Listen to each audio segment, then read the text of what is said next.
Shabbat Shalom, Israel. Today is the last day of the Feast of Unleavened Bread in 2018, and on the calendar, it's the 21st day of the first month. And historically, has really huge significance for Israel because this is the day that they crossed the Red Sea. And in this graphic here, I have a satellite image of the Gulf of Aqaba, and I may get a marker here, and you see the Nueve beach down here. Try to color it in just a little bit. And it's believed that this may be the site where the children of Israel crossed over that very night at the beginning of the 21st day. All that night, they traveled across the Red Sea across here. And there's been actually a lot of cool evidence of chariot wheels and a whole bunch of things discovered in this area that are really awesome and fascinating. So, but yeah, you may notice I put this word moedim. This is the plural form of moed, and this is the word from appointed times. And it's basically like an ancient Hebrew writing.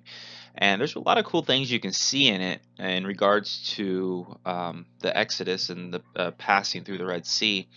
Moedim begins and ends with a mem or it looks like almost like an M, but it literally means strong waters or the waters. You can see kind of how it looks like waves here. And it has a really interesting picture within it because you have the waters on both sides. Then you have a wa, um, and you have a yod, which a yod is an outstretched hand, and the wa is a rod. So just the whole idea of Moses with outstretched hand and the rod pulling back the waters. You see the waters on both sides. And in the middle we have the ayin and the dalet, which is interesting because in the Shema, these two are actually enlarged, and it's basically not only when we say the Shema, Hear, O Israel, Yahuwah, Yahuwah Elohim, Yahuwah is Echad, um, the ayin and the dalet are enlarged there, and almost it's the word witness, but it also in the Paleo it basically is an eye and a door, and it's screaming, "Do you see the door through this event?" And those who are in the know who the door is. And throughout all the Moedim, there is a picture of the Messiah. So this whole idea of being immersed into the cloud and into the sea, the Moedim give an awesome picture and lead us to the door. And hopefully we can see that in the Moedim.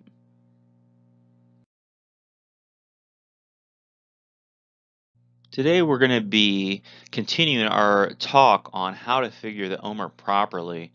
And interestingly, the seventh day of unleavened bread, the 21st day of the month, also figures into this calculation or this figuring of this in ancient history. So we can just go to the scriptures and see what it actually says about this. So let's just get started in Exodus 19 verse 1. And in the third month, when the children of Israel were gone forth out of the land of Egypt, the self same day they came into the wilderness of Sinai. Now, we want to try to figure out what day this is referring to. It says they came out of Egypt the self same day. When did this occur?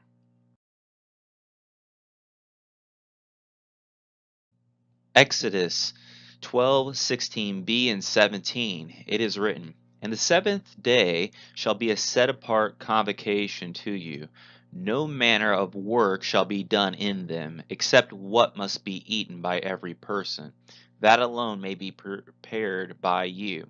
And you shall observe the festival of unleavened bread, for in this selfsame day I brought your armies out of the land of Egypt.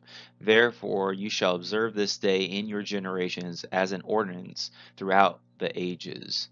Now, it's important to know that the context of this seventh day is the festival of unleavened bread. And right before this, it talks about the first day of unleavened bread. And we know from history in the book of Numbers that on the first day of unleavened bread, the 15th, the children of Israel left Ramses. Then on the seventh day, this self same day, Yahuwah brought out the armies of Israel out of the land of Egypt. This is on the 21st, or the seventh day of unleavened bread. And this is the day we're looking for that it is referring to back in Exodus 19. And we want to look at this a little bit closer. It's important to understand the timing of the Passover and when the children of Israel left Egypt was at the same time. According to Leviticus 23:5, it says on the 14th day of the first month between the evenings is the Passover to Yahuwah. It's also written in Deuteronomy 16:6, but at the place where Yahuwah, your Elohim, chooses to make his name dwell, there you slaughter the Passover in the evening at the going down of the sun, at the appointed time you came out of Egypt. Now this is important. So we know that Passover starts at the going down of the sun. At the same time, the children of Israel came out of Egypt. We, uh, as we continue to read in Deuteronomy 16:1, observe the month of Abib and keep the Passover to Yahuwah. For in the month of Abib, Yahuwah your Elohim brought you out of Egypt by night. So on the 21st, they left Egypt. It is a night to be observed unto Yahuwah for bringing them out of the land of Egypt. This night is unto Yahuwah to be observed by all the children of Israel throughout their generations. And this is huge because we see the kind of syncing with Passover and the children of Israel leaving on the 21st day. Now it is believed that in the year of the Exodus that the children of Israel left Egypt on the first day of the week. So what I'm saying, what I'm referring to is that the 21st actually landed on the first day of the week. This will be important as we continue our look. Now we're going to go back and look at Exodus 19, that chapter, and we'll see if any words stick out as we're going through. Remember that historically it's believed that Israel left on the first day. This is that same self day in Exodus 19:1 that we were looking for. Let's continue and read these. I'm going to reread 19:1. And in the third month, when the children of Israel went forth out of the land of Egypt, the self same day they came into the wilderness of Sinai. Continuing on in verses 10 and 11.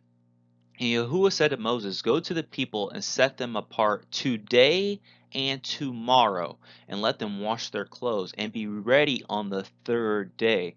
For on the third day Yahuwah will come down in the sight of all the people upon Mount Sinai. Verse 15.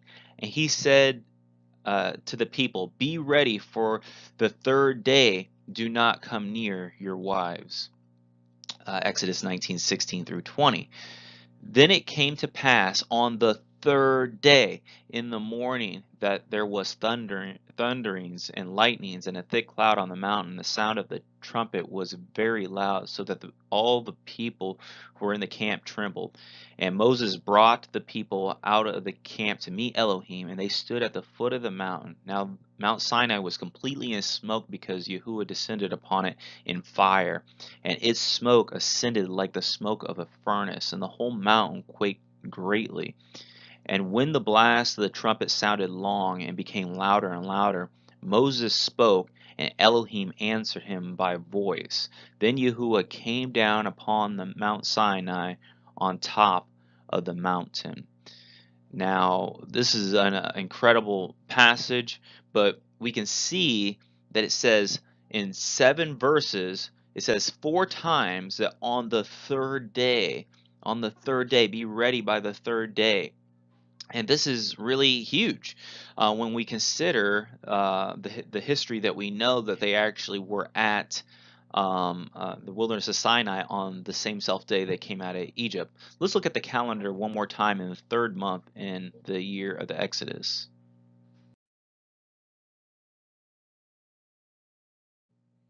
Now here's the calendar, and I'm just going to go ahead and circle the 5th day, the third month here. Now when it says the same self day, I want to make it clear it cannot be referring to the date, like the 21st day of the third month, and neither can it be referring to the day of the month. And both those won't work because they won't add up. One will be shy of 50 no matter how you count it. and one will be way over 50 if you count it that way. So when it's saying the same self day, it is actually referring to the day of the week, and you can do your own study on that, but it's referring to that day they came out of Egypt, which was the 21st day of the month, but it was on the first day of the week.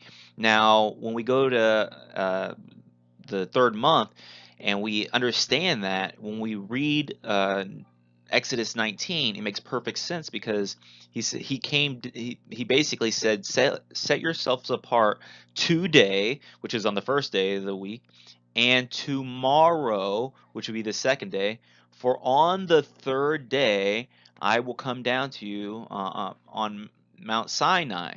The third day that year would have been the seventh day of the third month, but literally the third day of the week. That's why in 7 verses we have 4 times it says third day, the third day, the third day, the third day.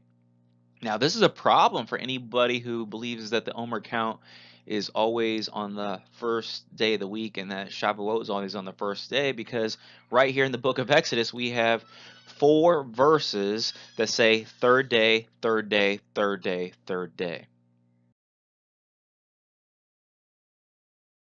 Now, this is interesting in 2018 because today is the first day of the week and also the 21st day of the month, the sixth day of the Omer count. Now, it's going to tie in just like the year of the Exodus, because the Shabuot will land on the third day of the week, way down here. I don't know if you can see it. I'll circle the third day this year as well.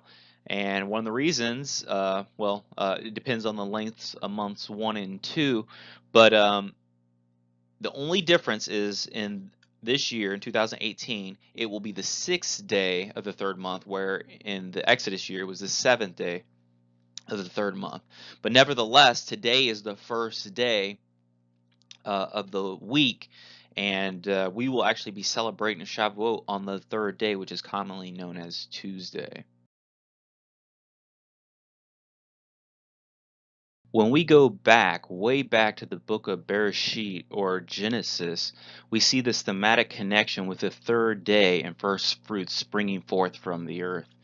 Let's read. And Elohim said, let the waters under the heavens be gathered together into one place, and let the dry land appear. And it came to be so. And Elohim called the dry land earth, and the collection of waters he called seas. And Elohim saw that it was good.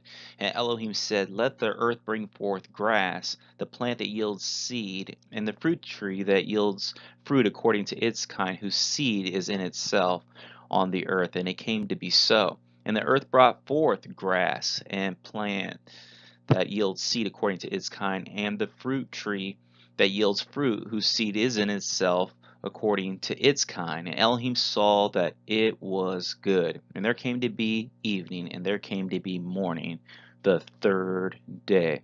So we see on the third day that these first fruits sprung forth from the earth, and 2 times we see that it was called good. And I just pray that you have a great rest of the Feast of Unleavened Bread, and you reflect on what Yah has done for us, because it is good. Shalom.